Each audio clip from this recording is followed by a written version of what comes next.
Yes, it's another exciting Saturday night with the dog. With this COVID-19, she's got one of her toys, stuffed toys that she always loves to try to kill it. So she's entertained and I'm bored. Boy, am I bored.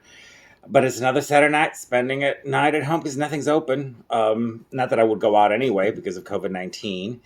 But that's my life as a middle-aged gay man. I actually Facebook has a personal section, and I kind of reactivated just to see. And some people just hit me up, and I was like, okay, so I answered them back, but I haven't heard any back from. If anything else, just to chat with somebody on a Saturday night, because that's the thing about it. I call friends and we chat or talk or chat, send messages, but just there's it's a little monotonous because it's like no new stimulation. Being, meeting new people and so on because we're all quarantining or, I not quarantining, but, keeping our social distance and someone isolated. I did have a really nice experience yesterday because, today's Saturday, so it was Friday.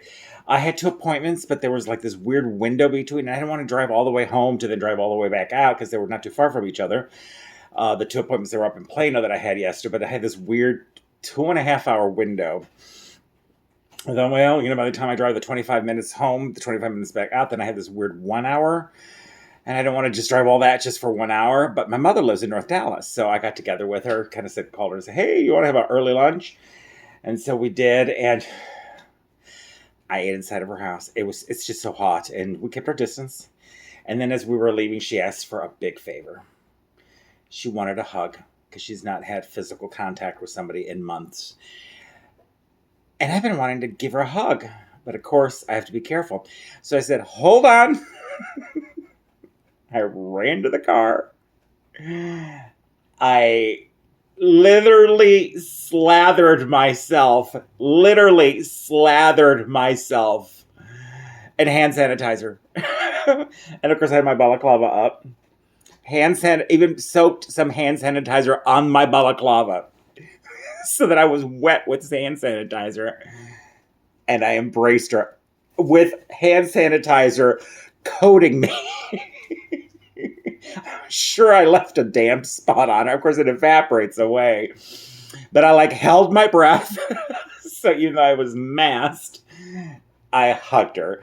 And then through the wet hand sanitizer balaclava, because I actually even wet the cloth, I kind of adjusted it and kissed her through the balaclava on the cheek with a wet cloth with the hand sanitizer. It's a way to keep it sanitary. But it felt great to hug her. It felt great and to kiss her cheek. So even though I was soaking wet and hand sanitized, I literally just slathered my clothes, my cheek, my hair, my balaclava, my mask, and did it. So, and I smelled like somebody dumped alcohol on me because just the amount of alcohol was like, whoa, the fumes. But yes, I actually got to hug my mom. So that is the safest way to hug somebody. Use half a bottle of hand sanitizer. I did. I just bathed in it. And I was quick before it all evaporates away. So, but after she texted me, she said, that was such a nice to be able to be hugged. And I said, I know, it was great hugging, even though, it was the most sanitary hug. I wish I'd had a barrier clothing. I would have done it with that, but I didn't happen to have it in my car at that moment. So, anyhow, yeah, I literally used half a bottle of hand sanitizer. So that's my story for Saturday night. I hope you guys have a good evening. Please subscribe to these videos. Ring the notification bell if you want to find out about every video that I post. I post these daily. I'm keeping a daily chronicle of a middle-aged gay man living through the coronavirus. I did a group of 100, the first 100 videos was, the Corona Day experience. But then after 100, I realized this coronavirus is here to stay. So, I can keep tracking count of +1, +2 like I did earlier before. But, it's not going to go away. So it's why may I keep a count going? But that's what all these videos are. And so, yeah, middle-aged gay man, a little bit on the other end of the middle age, I guess, since I'm 54. But, yeah. So that's my news for today. Have a good evening if you watch this tonight. If you watch it during the day, have a good morning or good afternoon. Wear your mask. Bye. Oh.